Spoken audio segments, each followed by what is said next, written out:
I'm Jo Wilson, and I'm a professor at Wittenberg University. I'm a member of the psychology department. My son Jacob was born premature, about 2 months premature. My name is Forrest Wortham, and I am the Director of Multicultural Programs here at Wittenberg University. My daughter was a premature infant. She was born on June 20th, 1988. My story starts in 1989 when my daughter was born.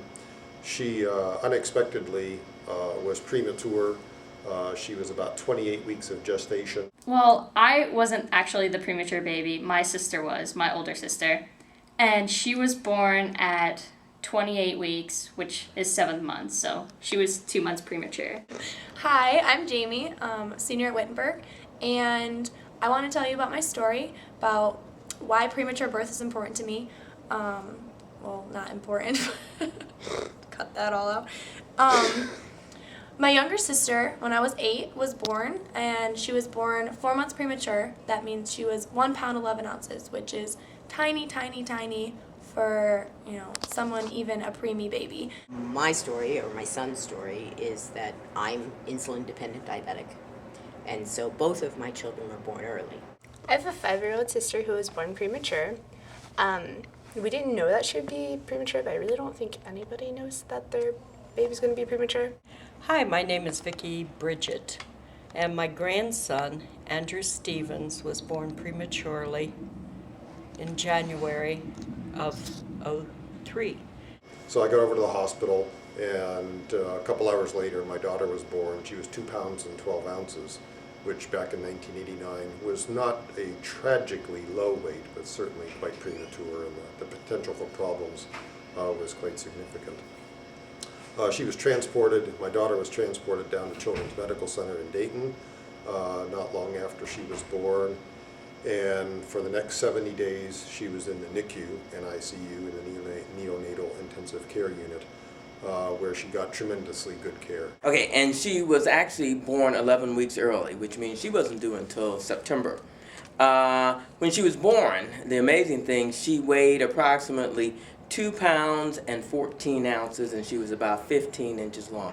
I mean, she was probably no bigger than a bag of sugar. When I was about 7 months pregnant, Jacob decided to come early and was born. She was born at 3 pounds, 9 ounces, which is pretty small. So, but happily, yay, she is currently alive right now. She's actually at basic training, and she is doing very well. When she actually came home, it was October, and she was born in June or July, so therefore she was in the hospital for a really long time, and she finally, when she came home, was 5 pounds, and that's even small for a normal birth. And she came home, and she was absolutely, perfect in every single way, all 10 fingers, all 10 toes. And now she's 13 and playing soccer and running around like any normal 13-year-old girl would be doing. He now has a very mild form of cerebral palsy, and in many ways we've been really fortunate, both because it's very mild, which means academically does great. He's in all the advanced classes, and he's a good student and plans to go to college and grad school and on and on and on.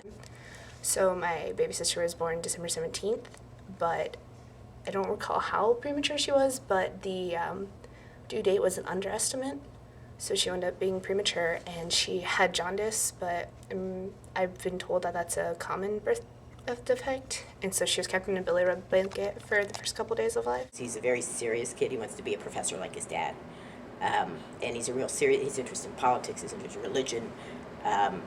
He's been wanting to vote since he was 7. He weighed 3 pounds and 11 ounces when he was born. And I believe through the efforts of the neonatal nursery where he was born and the care he was given really helped him. And we were told that researching and funding comes through the March of Dimes. The nurses and the staff in the hospital were just great the whole time for us, so we'll be forever grateful to them for doing the medical job that they needed to do, but also kind of the psychological care of not so much the baby, who isn't a different kind of patient at that age, but certainly for the parents and family, they did a great job. We got to know them all over the course of 70 days. She stayed in the neonatal intensive care unit for 45 days, and after that 45 days, they allowed her to come home. But when she came home, she had to be on a monitor. She had to be on a monitor so that we could monitor her breathing and to make sure that she was doing well. Nicole, that's my daughter's name, she has done well. If you take a look at her, you would never know that Nicole was a premature child. She skis, she played soccer for a short period of time. She's now in her junior year of college. I'm happy to tell you that he is actually a junior at Oberlin College. So he went from being very slow, he went from being, what do I want to say, in special education, to being at one of the top liberal arts schools of the country. This is a picture of Jacob and his girlfriend, and this is his nephew. My son Tony is now a father, and this is his nephew, Vincent. And I just wanted to show you that Jacob has progressed from a child who was given an outcome where he wouldn't be able to read to his educational goal, his IEP, was to make him employable. And he's gone from that prognosis to becoming a very successful young man in college. And I think that the March of Dimes is a fabulous organization because of the fact that not only are they helping premature babies after they're born, but they're doing a lot of work to help babies before they're born to help prevent premature babies from being born. And I love to share that story because she came so far from the doctors pricking her every day to what she is now. And March of Dimes, I believe, is important because without the money that people have donated to March of Dimes and all these other great programs, they wouldn't have had the funding at the hospital that my sister went to give her the care that she needed and make sure that she is a perfect 13-year-old girl that she is today. I think it's comforting to know that there is an organization out there, if this would have been worse, to help us out.